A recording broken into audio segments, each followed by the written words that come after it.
বাংলাদেশ ছাত্রলীগ ব্রাহ্মণবাড়িয়া জেলা শাখার বিশেষ কর্মী সভা অনুষ্ঠিত হয়েছে। গতকাল শুক্রবার জেলা শহরের বঙ্গবন্ধু স্কয়ারে অবস্থিত জাতীয় বীর আব্দুল কুদ্দুস মাখন পৌর মুক্ত মঞ্চের এই সম্মেলন অনুষ্ঠিত হয়।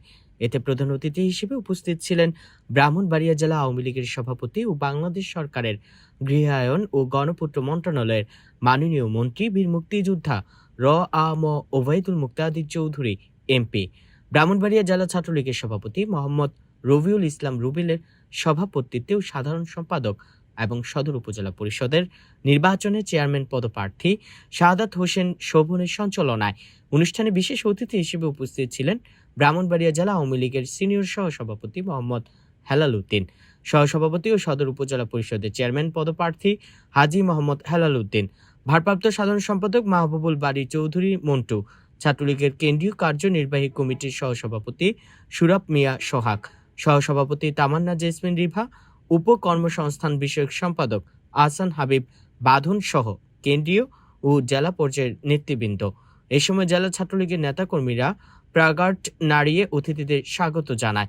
রুবেল শোভনের নেতৃত্বে দ্বাদশ জাতীয় সংসদ নির্বাচনে নৌকার প্রতীককে বিজয়ী করা জেলা ছাত্রলীগের নেতাকর্মীদেরকে ধন্যবাদ জানিয়ে মাননীয় গৃহায়ন ও গণপূর্ত মন্ত্রণালয়ের মন্ত্রী আ.ম ওবায়দুল মুক্তাদির চৌধুরী এমপি বলেন, দ্বাদশ জাতীয় সংসদ নির্বাচনে সকল ষড়যন্ত্র মোকাবিলা করে জেলা ছাত্রলীগের প্রতিটি নেতাকর্মী নৌকার প্রতীককে বিজয়ী করার জন্য প্রাণপণ চেষ্টা করেছে।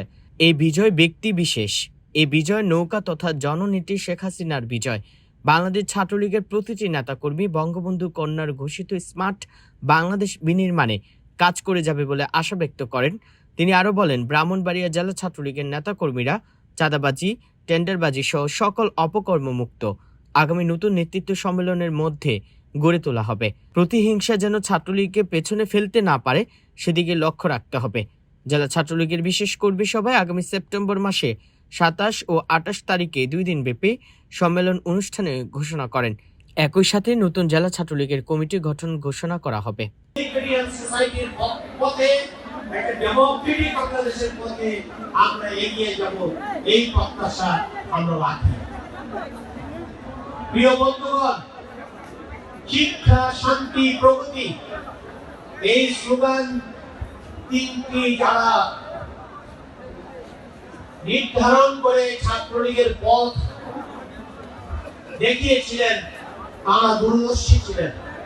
তারা জানতেন যে একদিন এই ছাত্রলীগ বাঙালি সমাজের নেতৃত্ব দিবে।